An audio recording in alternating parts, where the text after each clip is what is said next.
Welcome to the Modern Watchman podcast, where faith meets the front lines of culture. We break down what's happening in the world, what's behind it, and how believers can stand strong in truth. We're not here to fear the times, we're here to understand them. Because being watchmen means staying awake, staying ready, and staying grounded in the Word. Let's get into it. Welcome to Modern Watchman podcast with Dom and Wendy. We would like to talk about September 11th today because it is the OG September 11th. The OG September 11th. 2001. Because it is kind of the pearly gates into all things conspiracy. It is the entrance. It is the grand opening. If you can wrap your head around, if you can go back and revisit, if you're not already there, September 11th, it will reveal all the things that are hidden. Go ahead, Tom. Tell us about September 11th. September 11th. This is when you were brought into the fold. This was like your catalytic point. Well, I was a senior in high school. And like all of us that were alive at that point, we remember kind of exactly what we were doing. Where were you? What were you doing? I was at home getting ready for school. And I almost didn't go to school. I was definitely late, like substantially late. And then I went... Shocker. I went straight to our like student government class and pretty much just like watched some of the news. Like you skipped your own class and went to this class, or that was your first class? First of all, skipping class was not uncommon for me in general. Real? But I forget what my first period was. I think it was like second period was... Were other people doing that, or were regular people in school? What was happening? No, I don't remember. But I do just... Yeah,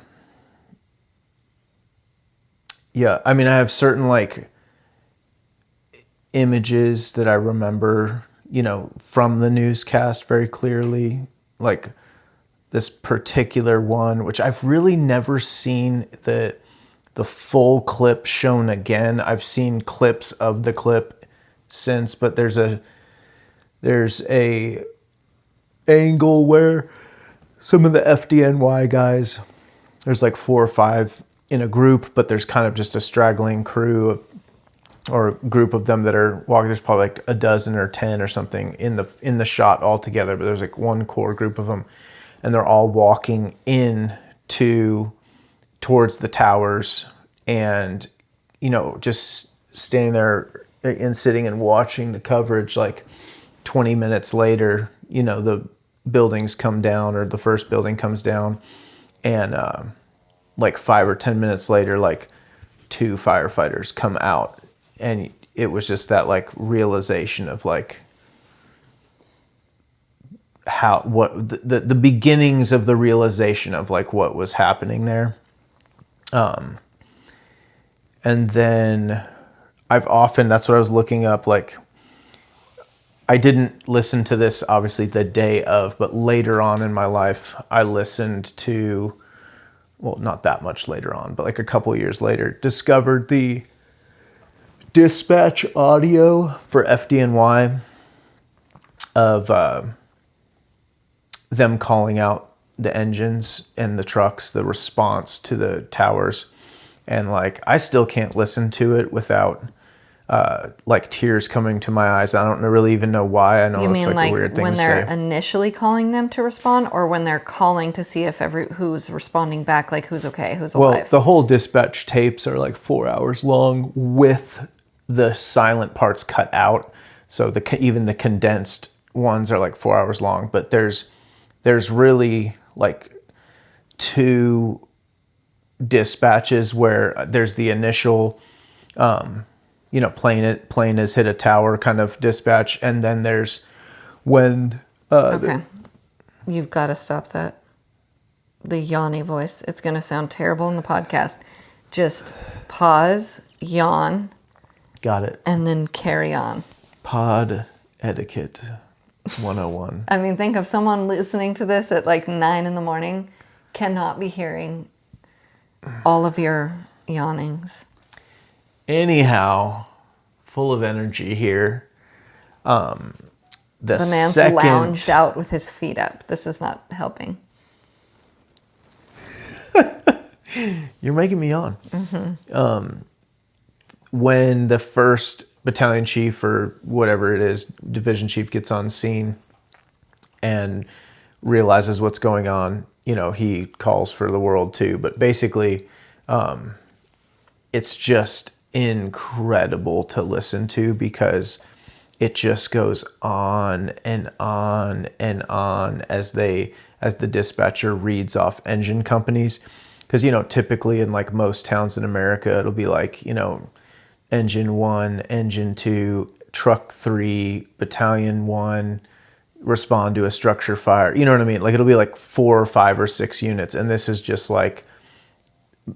minutes of calling out every single. Your point being, there's so many in New York. It was such such a crazy response.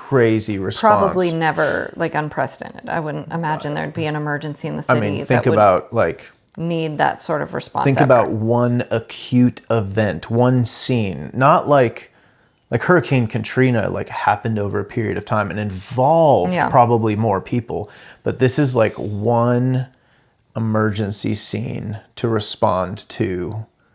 It was just incredible. But that's kind of not what we're here to talk about, but it does mean a lot to all of us, I think. And, that I've literally never thought about that. That isn't a part of my picture or memory of September 11th.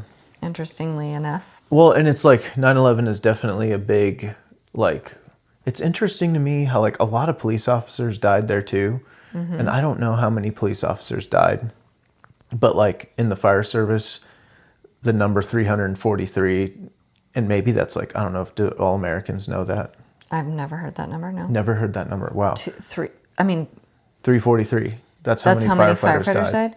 How many, so the primary... You have to stop doing that. Say the whole word the way it's supposed to be said. Primary victim was just a civilian then? Oh, yeah, for sure. Okay. But, I mean, if 3,000 people died, 10% of them, over 10% of them were firemen. Sure. That's... I mean, that wipes out a department after that. Well, yeah, FDNY is like massive. Yeah, but to lose that many workers in any department on a single day would be really, really significant. Yeah, but it is interesting, at least, I thought that was more popular culture too, but being in the fire service, I guess, I'm aware that it's more in tune to firefighters, I guess, but I just thought that was more common understanding. And maybe it is to other people. So many firefighters died? That the number 343, because I have no idea how many police officers died in that, but I know it was a lot. I'm sure. I don't have my phone. Here, we could look that up, but it is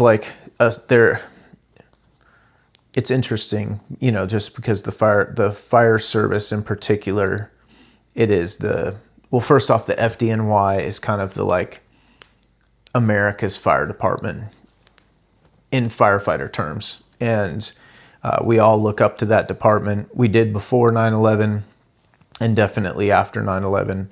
And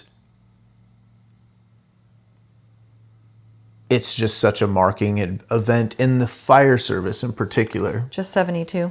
That's still a lot. That's totally, a lot of police. That's probably the most, that's almost 100% sure. That's the most police officers to ever die in a day in America, without question. And, obviously it's the most firemen too. Put your feet down. Sit up. Engage. Let's go. I tell you what, most people don't have to be encouraged into their podcast, I don't think, but I'm having a good time. It was actually my idea to do this. But what 9/11 was also for me, besides all that. And you weren't in the fire service then. No, but I did want to be a fireman, and it was kind of Secretly, privately. yes and no. You never mentioned it to me until I asked you after we were married. Well, hold on. First off, that was in 2006 or something. I'm sorry, Seven. what? When we started dating? Yeah, so that was Started dating much in later. 2007. Uh-huh. So basically, Oh, so you wanted to be in high school, but then you unwanted to be until what later happened was 9/11 happened in the middle of my senior year. We were in on. Beginning of your senior year. Sure, that's true. Beginning. It was like my second day of college. It was the very start of the year, at least for college. Go ahead. Anyhow, it was the middle of my senior year, but it was like second month. Everyone and their brother wanted to be a fireman after that. It was like a huge thing. And the way my 17-year-old brain that I was aware of how that worked was like you had to go to a community college fire academy kind of thing, like fire program, and kind of like the trade school route into the fire service. And that had like this crazy waiting list, the one that I was familiar with, which was Butte College. And it was like basically, I don't want to say it was like don't even try, but it was insane, the waiting list. And at that time, my like ability to really think things out was not very mature. So I was just like, now's not a great time to become a fireman. You know, like maybe I should like not do that. Which I just attribute that to like God had a plan, because I am so grateful for what he did when it all happened for me. Wouldn't have been the same, you know. I probably would have like gotten married younger and some other girl, and it wouldn't have been you sitting here with me, you know. So I think we can all be grateful for that. We can all be so grateful. So yeah, that's why I wanted to and then didn't want to. The timing was so critical. It was such a big deal too. Oh, this is good. So like for my class, like for those who graduated in 2002, the other thing I almost did at that point was join the Army. Right. Join the Army. Again, dodged a bullet. You were going to join the story, Army? What is this brand new information? Telling these stories, it really is like eye-opening to me of just how stupid I was. The No offense to Army. Army vets, but like, I don't know what I was thinking. But I ended up going Air Force. Anyhow, later on. Like with me, later on. Like much later on. Yep. Anyway, go on. Anyway, the other thing I was going to do was join the Army, but luckily the recruiter... Because of September 11th? we were all just fired up. Okay. So here, that's what I'll get to. So basically, my senior class graduated in June of 2002, 8 months after the attacks, and those young men who graduated in June went off to basic training that summer. Sure. Went to their infantry schools that fall, and went out to their units that spring. And in April of 2003, were rolling across the Iraq border, invading Iraq. And some of my good friends did that. We had already invaded Afghanistan. We had already invaded Afghanistan, but that was a completely different situation. The way we invaded Iraq with like hundreds of thousands of troops, and but that was for weapons of mass destruction. That's right. That's right. I mean, you need like 500,000 men for that. Absolutely. At least. Yeah. Anyhow, the recruiter lied to me. No, I'm sorry. What happened was he told me a bunch of stuff. And then we had like the meeting with my parents. Again, looking back, this is just so surreal that this even happened, that I even let it get this far. And my parents came and he was talking to them, and I was just sitting there because really just listening to him. And what he said to my parents was different than what he said to me. And Okay. it was funny because I just sat there and I made up my mind right then and there. I'm not joining with this guy. He clearly lied to me. It's misleading. And what did he say to you? honestly, I can't remember, but it had to do with like which job you were going to get and all this stuff. And then he said something different to my parents, like, and it was clearly not a miscommunication. It was a Misleading. intentionally misleading. And my parents, we walked out of that, and like, I'm sure they were probably like, they didn't want me to do it. Like, so I already knew, like, they were like going to try and talk me out of it. But I basically was like, you don't have to say anything. And I told him, that He guy lied. said different things to you than he said to me. I'm not joining with them. And whatever. So that was that, It's just funny how the Lord works. That is and funny. The didn't know twists that. and turns in your road. Looking back, I haven't thought about that in a long time. And it just makes me laugh. Like, what was I? I was such a moron at 17 and a half.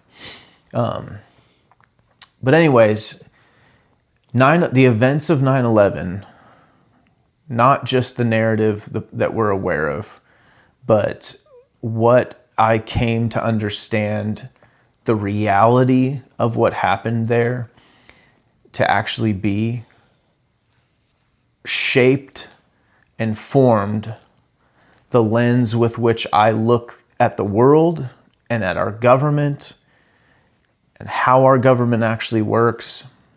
And It was the red pill. it was the red pill for me. So at what point did that happen for you? How soon after September 11th were you suspicious? You weren't immediately suspicious that September 11th wasn't what they were putting forth that it was. I don't even feel like any conspiracies popped up or like it was right any alternative narratives. Oh, really? It was Yeah. right away? Gosh, maybe I it was going to try not to bring up Israelis this early on, but you kind of forced my hand. Sorry. The dancing Israeli thing, I don't remember that. they got arrested. There was like a group of them. No, I remember dancing Palestinians. No. It was not that. It was Israelis. Israelis. It wasn't the Palestinians. Fascinating. Yeah. They got arrested Those people that were dancing?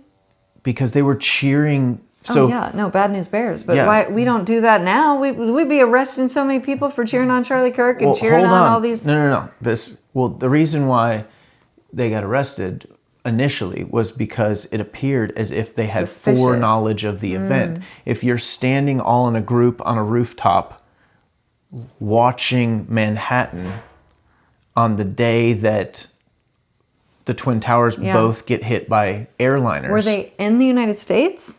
Yeah, they were in New Jersey What? watching Manhattan, and somebody witnessed them cheering when the planes hit the tower. So they like, it was super suspicious. And then they all had Yeah, that would be.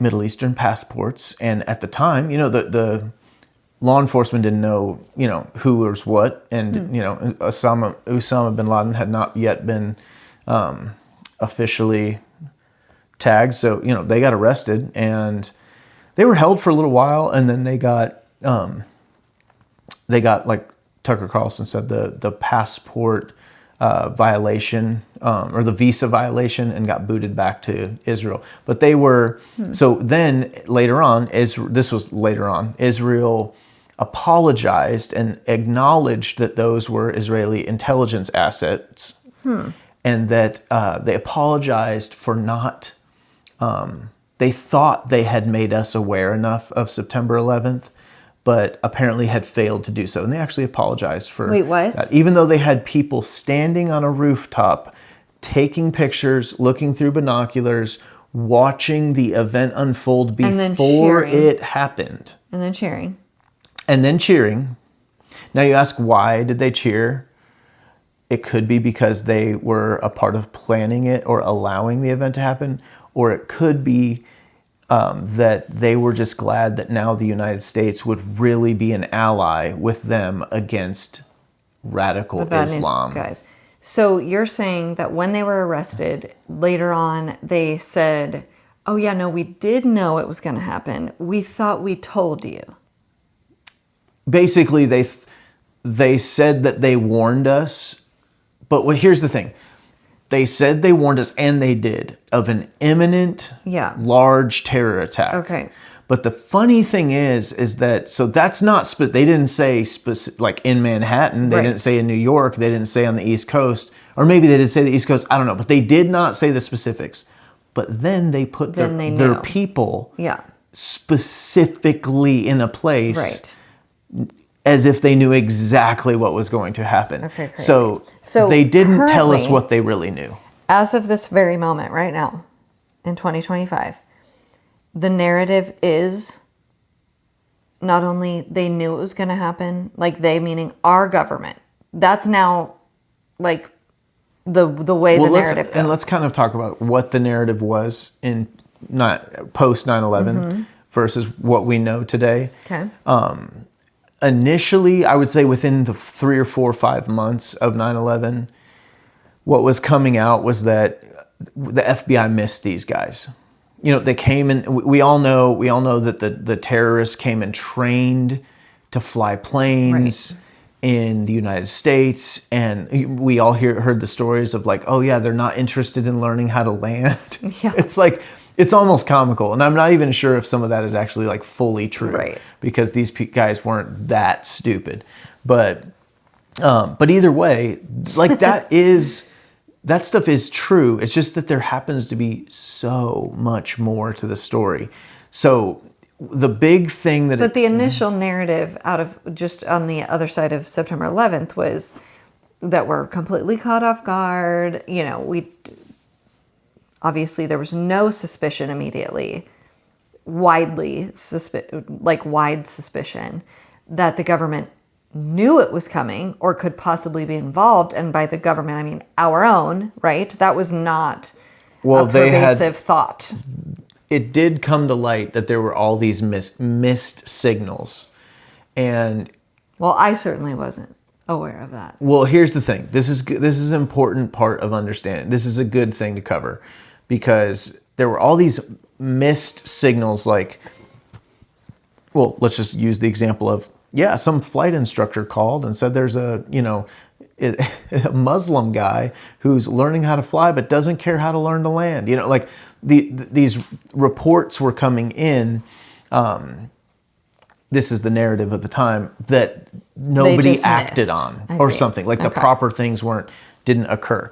Well, that was later on used to get the Patriot Act passed. Yes. And these things that like, hey, we need the FBI and the CIA and the NSA to be spying on everybody. To be able to, exactly, we need to be able to spy on things better domestically so that we don't miss this again. Yeah. Or we need a whole big branch of Homeland Security that did not exist before 9/11. Just so y'all know this, for those of you that are younger than me, the multiple branches of government were created post 9/11 in the wake of 9/11. They did not exist prior to that. We missed all these things that if we had all these other additional departments, we would have caught. So that was the narrative shaped the need for this massive government expansion, as well as the need for this invasion of Afghanistan immediately, like this war on terror that needed to be imminent. But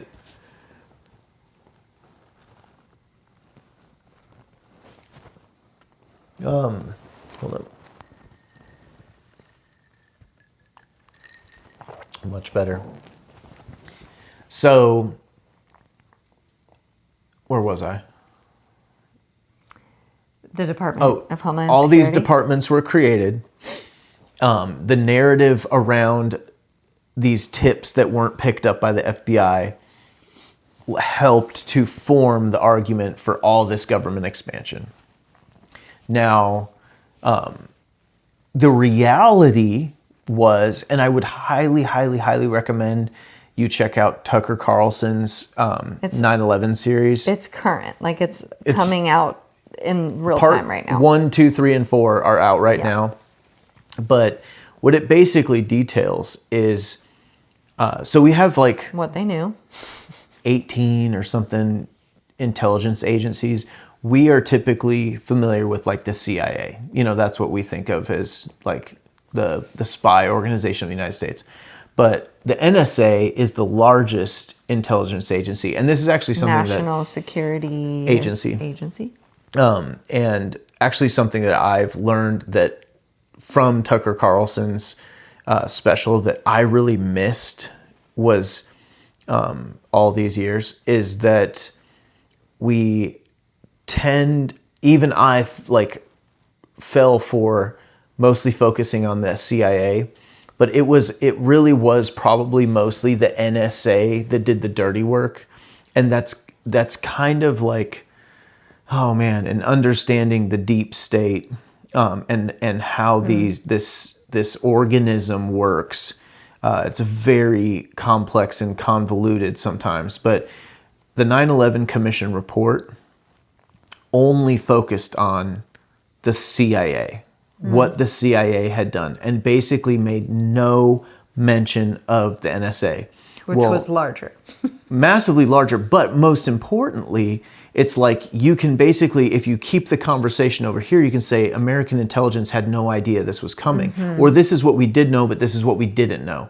You know what I mean? And then, but what's interesting is you've got these CIA guys and these FBI guys going, we asked for this information and they told us no. They didn't say they didn't know. In fact, they sent a summary of the report over. But when we asked for the whole thing because it was important, they said, no, we're not giving it to you. So it's, these things are like interesting. So what you can These are departments, both departments of the United States that are supposed to be working together are keeping things from each other. And what it does is reasons. it allows for a compartmentalization where you can actually conduct a false flag attack. A false flag attack. What is a false flag attack? A false flag attack is when you actually attack yourself in order to on somebody else. Blame something and get a reaction. So like the 9/11 was a false flag attack, and the goal was to create a war, the war on terror, that we could spend trillions of dollars on, and that we could achieve regime change, probably what Israel wanted in the Middle East. So when you say a false flag is you attacking yourselves, we didn't attack ourselves. No. We allowed and facilitated ourselves to be attacked. To be clear, this is in the 9/11 wormhole, rabbit hole. You will find so much silliness, and we'll talk about this again and again and again with conspiracies. You will have the wild, ridiculous conspiracies that are like there were no planes, they're just holograms, you know, like all this However, stuff. You think there was no plane at the Pentagon. I don't even want to get into that because it's not super necessary for me to have rested my case of like I know enough of damning evidence to not need to know the rest of all the details. So like I don't know for sure if a plane hit the Pentagon or not, but it is suspicious. You did just say this earlier, that the only footage is that like still shot. Well, there's like two angles. The explosion. Two angles. They've released like 3-second clips of, and it took like 6 years for them to release that footage. Whereas the planes flying into the Trade Center, we have lots of angles. We have the planes on approach. It's not just the explosion. It's like... I've never even seen the plane on approach to the Pentagon from a mile away or something. You know what I mean? Like, especially after those planes had already gone into the Trade Center, you'd think there would be... Well, arguably, you're talking about, there were more cameras around the Pentagon in Washington, D.C. than there might have been even in Manhattan at that time. You know what I mean? Like, it's the most surveilled, secure city in America kind of thing. And so it's just, that kind of stuff is super weird. But that's kind of a tangent. So there's some ridiculous conspiracies folded into the larger picture of the conspiracy that is true Which and provable.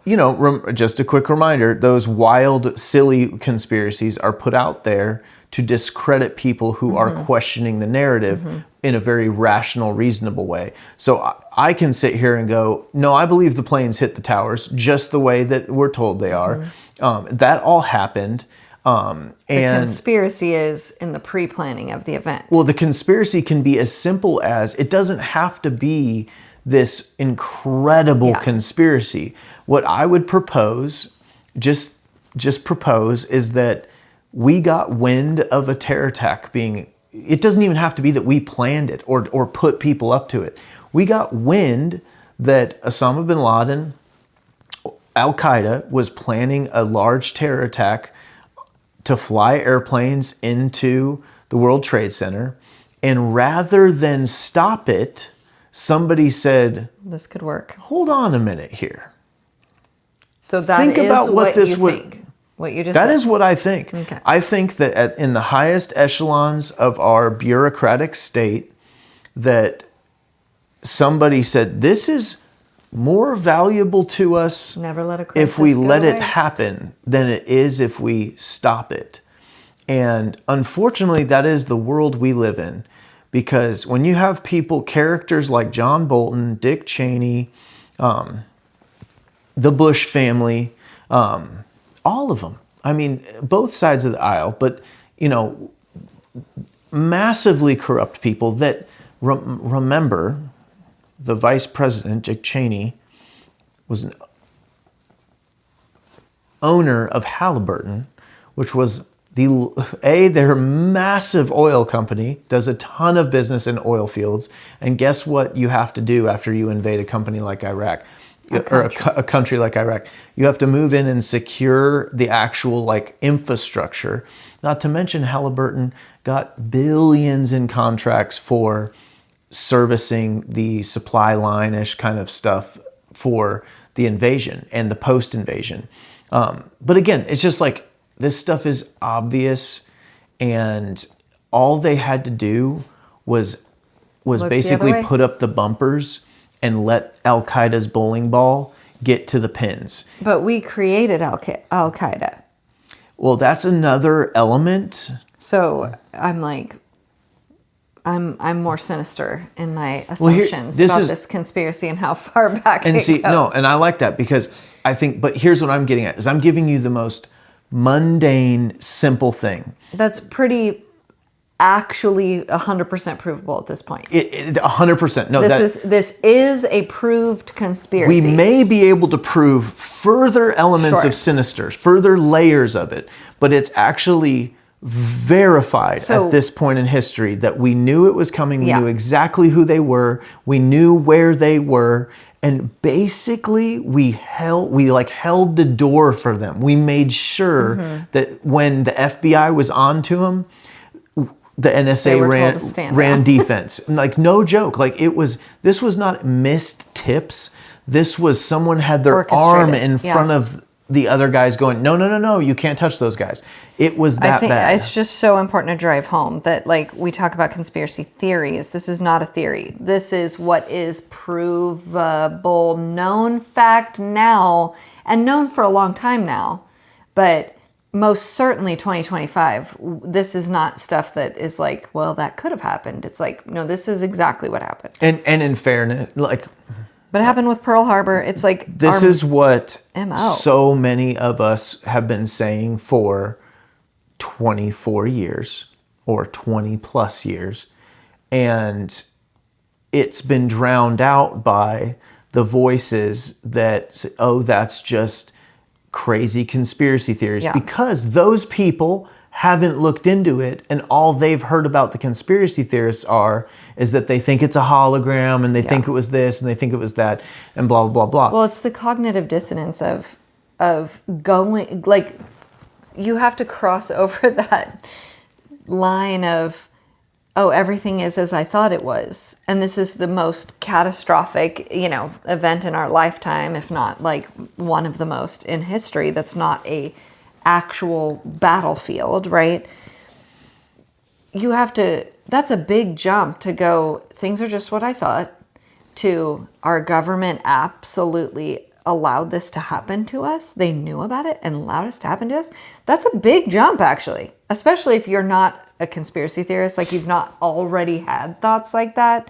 I mean, I remember you were the one that when we started dating started to bring some of this to light for me. And I was like, that's really hard for me to believe. You know, just not even looking into it, just having the conversation about it was really hard to believe. And then, of course, once you look into it, it's not very hard to believe. But it's like a line you just don't want to cross, because it is a red pill moment of nothing will ever be looked at the same. Not just this event, but if they could do this,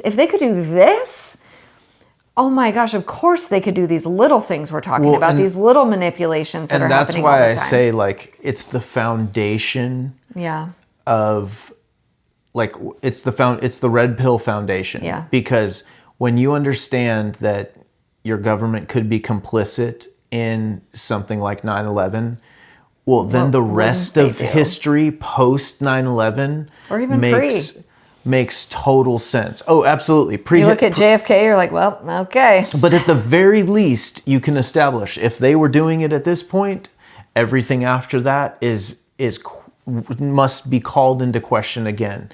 And well, if they let 3,000 people die for their own agenda, 100% they're spying on you through your phone. You know, like 100% they're collecting your data. It's like those are easy things to believe if they would do this big thing, you know. Well, and, you know, take it much, much farther to, yes, they would release a virus that would affect an election or, I mean, or honestly. just to affect an election. Like the whole thing could have been a global pandemic, could have been just to affect the United States election. I mean, or really. Would they sexually exploit minors to blackmail and control, entrap manipulate leaders of a nation and subvert our sovereignty?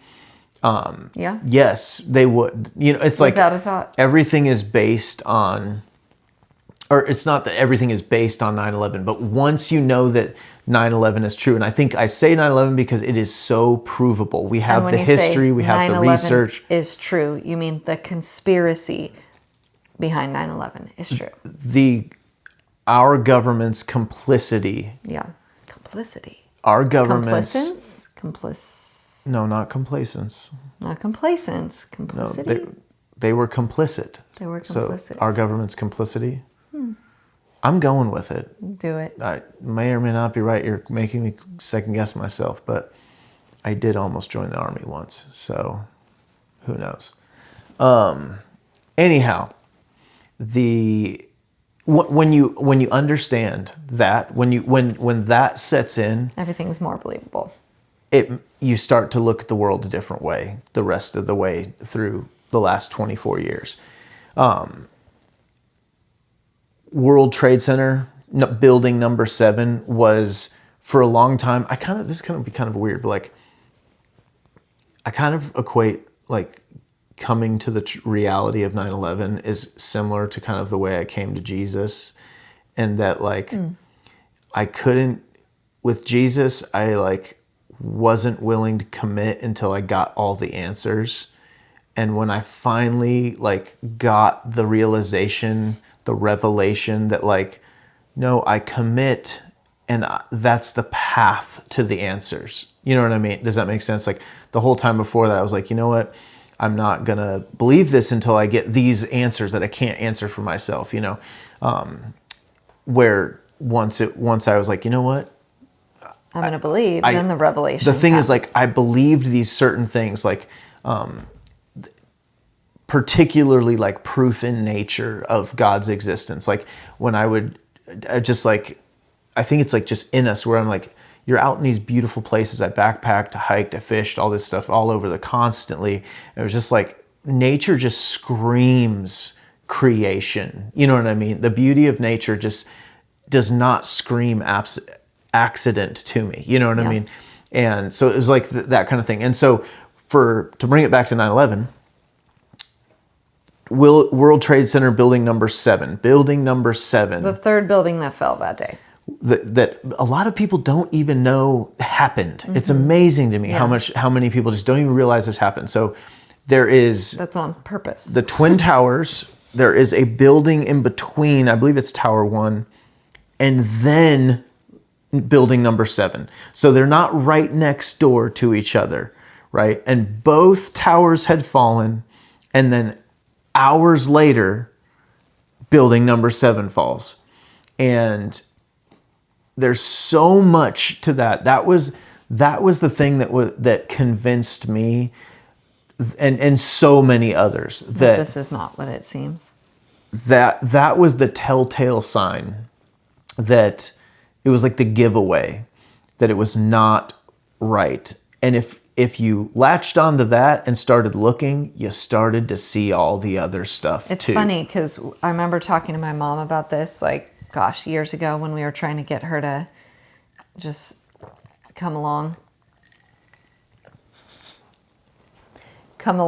with us on the September 11th and I think it was during COVID that we were like, Mom, this is not the way that it's appearing. And we were talking about September 11th and she was just like absolutely unwilling to believe it was a conspiracy. And I think we were at lunch or something and we pulled up on the phone, like building 7, watch this building come down.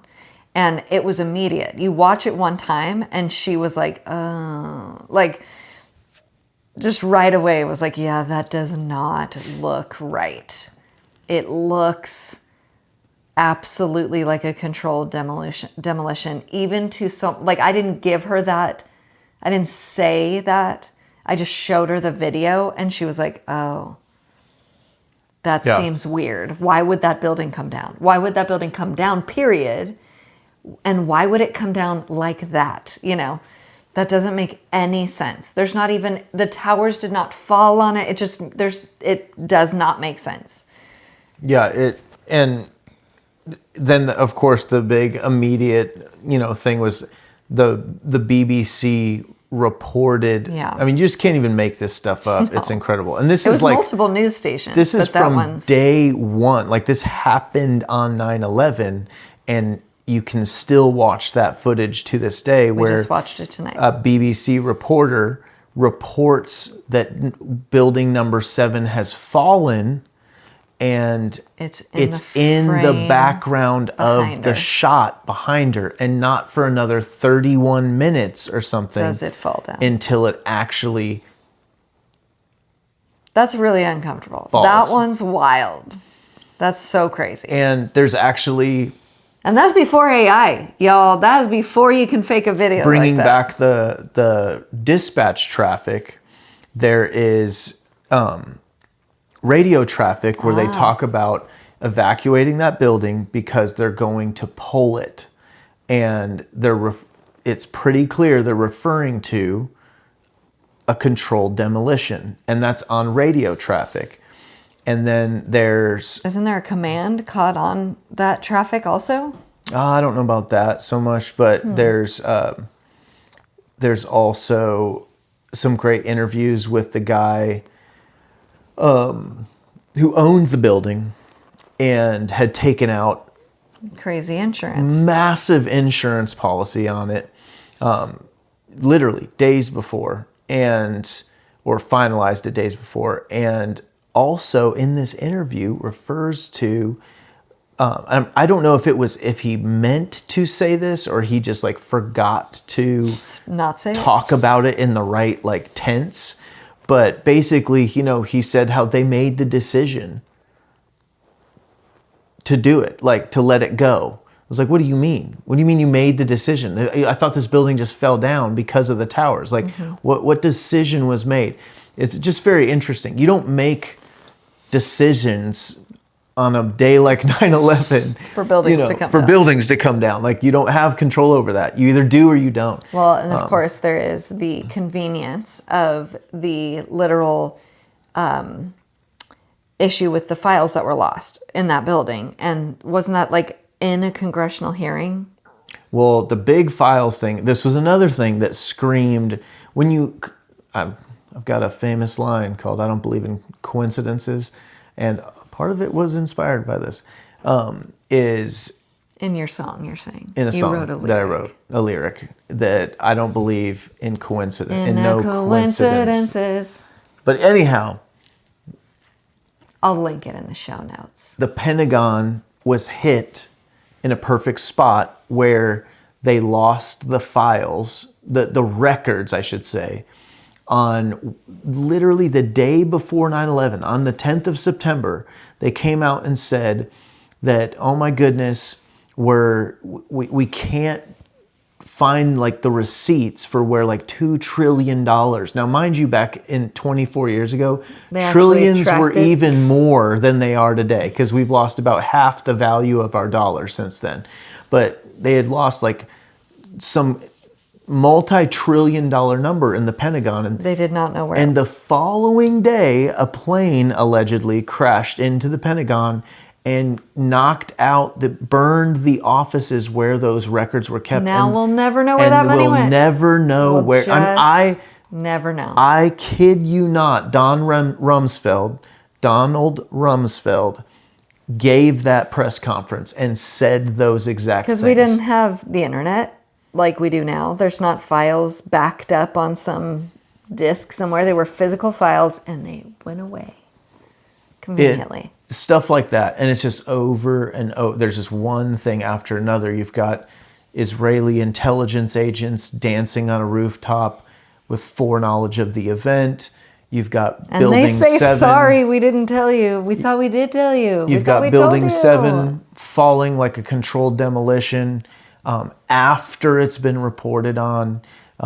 You've got the Pentagon records that just, perfect hit. My goodness, that's incredible. And then what's one of the other big ones I was just thinking of? Can't remember if it was Building 7 or something else in relation to that, but it'll come to me. But there's just so many different elements where it's just... Tucker Carlson wraps it all up. He does a good job. He does a really good job of citing sources for people who are ready to like revisit this. Go there. And then I would highly encourage you to like, well, if that's the case, what do I need to change about what I think about the rest of everything? Mm-hmm. Because, I mean, I'll tell you, our government, the United States of America, started the Ukraine war in 2014. When they were holding the Olympics. Right. So that's one Under thing Obama. you'll have to change your mind about. The United States government and the United States intelligence agencies, in coordination with most likely Israeli intelligence, created, funded, and armed ISIS. So you remember when It's controlled our opposition. news media was filled with, and remember when ISIS ran like a virus through the Middle East, killing everyone in their path? That was us. That was us. We created that. The Benghazi attacks. So that we could go chase it around. The other 9/11 event in Benghazi, that was a part of the creation of ISIS. The fall of What is Libya. Benghazi? Let's talk about that for a minute, because that involved Hillary. And this is something that is absolutely known, fact, provable stuff these days now. Of course, then it wasn't, but it feeds in the Benghazi stuff with Hillary, feeds into the Russiagate with Trump. Like, it is like all of a sudden all the dominoes are lined out and you're like, oh my gosh. We should probably do another podcast on that, because I used to have this talk down pat. Like, there's a lot of like dots to connect, but it's crazy. They're all connected. They're all very connect. obviously connected. It's like a procession of ushering in where we're at right now. And really, the crazy thing is it does explain so much of where we're at, even in today's like Russia-Ukraine war. We've since, like, Bashar al-Assad in Syria has since fallen recently in the last year and a half. It's all connected, and we have done this to ourselves. Like, and it does seem like the glitch in the matrix is Trump winning in 2016. That was absolutely the domino. That did not go according to plan. And I remember watching that election. We did not vote for Trump the first time. We were highly suspicious of him then. Still suspicious, have our suspicions. But was that Gary Johnson or Joe Jorgensen or whatever? no, that was Gary Johnson. Yeah. Okay. I'm pretty sure. But it was, I remember so much watching, like just being devastated about, now we're walking into a Hillary Clinton presidency. Did Benghazi happen? Yeah, she was Secretary of State under Obama. Okay. Right. She was Secretary of State during that time. Yeah. That was all out. I just could not believe that people could not see this for exactly what it was. And I'm like, there's no chance Trump wins. And again, it's not like I thought it would be super great if he did win. I just remember being like, oh my gosh, they did not plan for him to win. That is not the plan. This is going to be exciting. Whatever happens, that was not supposed to happen. She was a shoo-in guarantee. That was the deep state. She is the deep state. And oh my gosh, those first 4 years, obviously the panic immediately was there with the Russiagate and the impeachments and the whole 4 years was a constant trying to grab a hold again of the narrative of the undo everything he was doing as president. Of course, then we have the pandemic that launches us into 2020, which is such an overtly stolen election. It's like, again, when you look at all the way back to September 11th and everything they were moving towards, you see this glitch in the matrix, and then you can make not the leap. The logical next step is, yes, of course, this pandemic had to do with disrupting the election so that the deep state, which is not just the United States, right? It is the global elite powers it's hard to define what the deep state is, but they needed to get their guy, their completely hollow, obviously Biden was not their guy, meaning like the one that's going to lead us. He's the hollow shell they need to put in the office so that they can get back to doing all of their things. And then you see the 4 years go so much faster as far as pushing of this crazy agenda because they had lost 4 years. If they were able to do it in slower increments, then we might not even be where we're at today. This is what's so great about like the enemy overplaying his hand. That's always my hope when the craziest, like with Charlie, a great example. It's like this devastating thing happens, but your only hope obviously is in God and knowing the enemy always overplays his hand. When you see these crazy things like that woman, sorry, I'm jumping all over, but now my brain's going. That woman, the Instagram gal, there was a quick video I saw it several times. It was like right after Charlie was killed, where she was like, it's perfect because he's not significant enough to be a martyr. No one's gonna care about this. Do you remember this? Seeing this video? No. It was like one of the original people that came out in celebration of this is so great because it's not gonna mean anything to anyone. That did not age well, right? Like just we don't even need to go what's happened since Charlie Kirk. But like the whole Trump's first administration in hindsight showed the deep state panicking. You know what I mean? They were doing they were doing everything blatantly out in the open, and it culminated in when none of those things really worked the way they were supposed to work. You got to bring in the big guns. COVID appeared out of nowhere, and in the nick of time, in one form or another, it worked. But again, it did. It was the enemy overplaying their hand because it opened up a whole lot because of more this eyes. very awakening. COVID was like so awesome because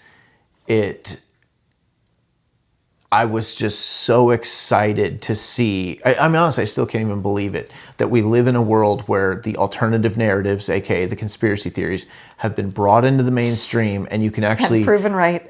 generally talk about them in the open, and we're actually having a collective awakening to like, hey, like it's it doesn't have to be weird. It doesn't have to be, we can actually be mature about this. That's the thing. It's like I'll keep saying that too with the conspiracy theory stuff is you got to bring a level of maturity to it where you're not just a sucker for every stupid thing that comes along. Yeah. But we can have adult conversations about what's actually happening in the world. And what matters about it. Not what we're being fed. And a lot of great stuff can come from that, and the movements that have come from that, and just when people wake up, you see these beautiful things. I mean, homeschooling's blowing up. Homesteading is blowing up. The church is reviving. There's a weird migration that has happened of people resettling our country, like sorting out where they want to live, being willing. In no world would some of these people, a huge percentage, have been willing to uproot their life and move and take an entire generational family with. Like, it wasn't just one person that would come. They'd bring their sisters. They'd bring their mom and dad. They'd bring their, these just families would uproot out of one area and move to another. We saw it in mass. Again, part of the awakening. Nobody would have been willing to do these things, make these big leaps and changes, see things the way they are, completely reorganize, like you're saying, homeschool their lives, their medical decisions, their political affiliations. I mean... Yeah. A massive realignment. Yeah, But it all started back then. It started before September 11th, but September 11th was the first time the enemy overplayed. And that was there was a pretty significant awakening at that point. Well, and you look at, actually, I was talking to my buddy about this tonight. In the 90s, people who we really take for granted. Alex Jones has a generally bad rap now. And he never had a great rap.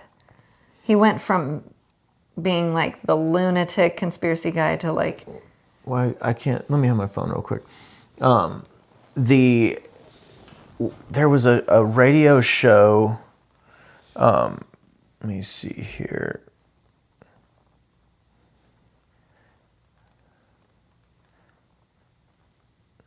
A radio show? So basically, pre-internet, pre-ability to, I mean, we're talking, this is AOL days, okay? Dial up. Let's see. Bill Cooper is who I was trying to think of. There just weren't, I mean, you didn't have Instagram to go to where your feed is just sending you all these wild theories and these accounts that just specialize in crazy stuff all the time. There was a few underground voices that you had to go find that would be talking about it. It really was. And that's why I still look at Alex Jones as a father figure of the conspiracy theory movement in America. He was a radio show host out of Austin, Texas. That, I mean, his early days were awesome. I mean, he was fired up. He was really no different than he is now. He's still so He fired was up. screaming lizard reptilian beings and, all this stuff. I think he was a lot healthier in some other ways. It's just been, his life has unraveled. He's had a hard road. Because of the positions he's taken. He's been under threat long before death threats were the norm, It is wild. I feel like Glenn Beck was kind of still later than that. Still later. I felt like Michael Savage was willing to talk about stuff. The other one is Coast to Coast AM. That's what I was trying to think of. And I remember listening to Coast AM. It was a midnight or 1 a.m. radio show that it was for truckers. That was the whole thing. All the ads were for truckers. Why were you listening to it? I didn't listen to it all the time, but it's if I was driving home, with the band? Yeah, with the band. If I was driving we definitely would listen to it with the band. But the driving from San Luis Obispo home, or you drove from San Diego and stuff, it was if I would always be excited, and you need to be excited if you're driving at midnight, that it was going to come on, I'm going to be up for it or whatever. But that was a huge one. Alex Jones would be on there, and it would talk about stuff that, again, is kind of out there, for me, but his name was Art Bell. That's what his name was. And then Bill Cooper, who wrote a book called Behold a Pale Horse, and Alex Jones. They were the OGs. The OGs, at least for me. I mean, maybe I'm leaving some out that other people are familiar with and I'm not, but that was it. It was like, if you didn't hear Coast to Coast, if you didn't somehow track down Alex Jones, which I had heard of Alex Jones from, I'm pretty sure, Coast to Coast, and these rare corners of the internet where you could get a hold of things like Bill Cooper's work, you just weren't didn't hearing it. know much Nobody about was talking questioning about it. the narrative. You know, like, you just didn't know much. And so, yeah, the guys like that were just a big, my hat is off to them, even though Alex Jones is kind of like a taboo guy these days. His life is unraveled because of what he's, Because of Sandy Hook specifically. Yeah, that was rough. And that's another thing of like, it's a little bit of a picking your battles. And it's like, in the conspiracy theory world, 9/11, I believe, has become the foundational subject matter. Like, it's so provable at this point. It's so undeniable is what I should say. Easy introduction. But he pressed really hard, and I believe he pressed really hard on Sandy Hook because there's a lot of weird things about Sandy Hook. I think he could be right, but it's kind of like, I spent years and years and years where and this is my fault, but I wouldn't say anything about Israel myself because it was, you didn't do that. You did. You don't You're do that. still not supposed to do that. Well, they're really trying to make it so that you can't do that. But B, it wasn't important enough on any one issue. Does that make sense? Sure. Like, and because I don't have anything out for Israel or the Jews. Like, which, sidebar, Netanyahu was the prime minister during 9/11. We just talked about that in the last episode. Carry on. But see, Alex pushed hard on Sandy Hook, and I think like he could be actually right. I think, or at least onto something. I think he's smart enough to know not, like, I don't think he did that for no reason. I don't think he got caught up in it. Like, I think he was like, no, this is it. This is what he is saying is real. Well, but the response he got because of it, like the judgment, like the court judgment, almost proves it out. That, like, why would you, the process is the punishment. The process kind of thing. is the punishment. You don't question the establishment. Yeah. And I mean, they made an example out of him, let's say. And they'd been waiting for an opportunity to do that to a guy like that who's undermining them all the time. Yeah. Who knows, but yeah. And I mean, we were talking, Wendy and I, we have a friend who, the Republican Party establishment. We've got to have him on. I thought of that today again. Yeah, I did message him. Didn't hear back from him, so we need to track him down. But he's got a story unfortunately, he has been convicted of some crimes that really, it's like, it was a witch hunt. There is the best way I can describe it. And, we were just kind of talking about it. Show me the man, I'll show you the crime.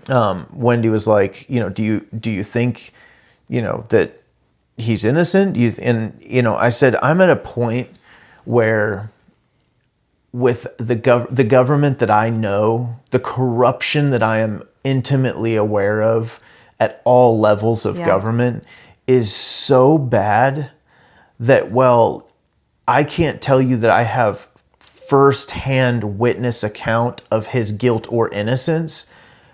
I do have to believe him. I do have conviction on the guilt and corruption of the system. Not just conviction, absolute stacks and mounds and years of evidence. I do have absolute conviction on the corruption of the system that is accusing him. Yeah. And if you can't accuse a man of something if you're absolutely corrupt, like if you're not believable. Yeah. And unfortunately, our justice system, specifically when in this realm that he's in, is weaponized. Absolutely. It's 100% weaponized. And so, yes, I'm inclined to side with a man who's opposing such a corrupt system. For sure. You know. But hopefully we'll get to hear a story. How do we wrap it up? So if you are newer to conspiracies, or you see these as all disconnected possible events throughout the world, it's like, oh no, they line up. It's a thread. It's a through line. It's September 11th is an easy entry point into understanding everything after that as not the way that it was presented to us originally. And then you get to a point where, like with Charlie Kirk, from the beginning, we're like, yeah, we just hold whatever you're telling us. We just assume it's probably mostly wrong, or, you know, we're being in some way misled or whatever. But again, it's not even like, oh, well, we have to find out exactly what it is. It's like, yes, that's important. We need to talk about the things that it could be and whatever. But like, that's actually not it, because I do think that come down the line, we're going to know a lot more about all of these things, but it's going to be when most people have lost interest in it. That's usually when you start to actually learn what happened a year and a half ago, 2 years ago. Like, you know, even just now, we're just now seeing indictments for Comey and well, and that's Bolton, what I hope that with an awakening we can do. We can shorten that window. realization time, because it's, again, crime and it's the not indictment. about like solving the crime, so to speak, but it's about understanding reality for what it actually is. Because if I can understand that my government committed this atrocity, then I'm not going to go to war for them in a made-up war for 20 years to the tune of $20 trillion or $16 trillion. So, you know, it's like it's not about getting obsessed with all the details. That's why, like, I don't need to know every detail of the 9/11 elements. I know enough to be convicted, enough to know that is not what they said it was. And that's all I need to know to then go, moving on. Okay. How do I need to change my worldview to operate in actual reality and make decisions based on not manipulation, to be more impervious to the manipulation in order to avoid these things? Because I hope that as we collectively awaken, we might be able to dodge a few of these bullets, as opposed to go to war for 20 years, expend precious American blood and the rest of the treasure we had. That's what we have for you today. Subscribe, share, tell your friends. Thanks for watching. Bye.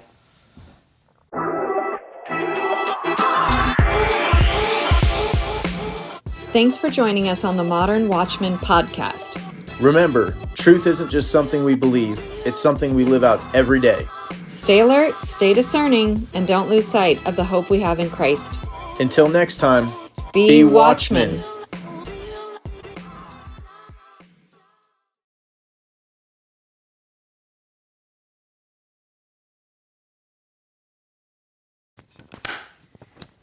His and hers lapel mics.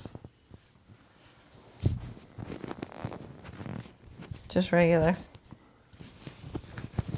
You gotta wear black so that it blends in, so what? so there's no conspiracies. So there's no video evidence.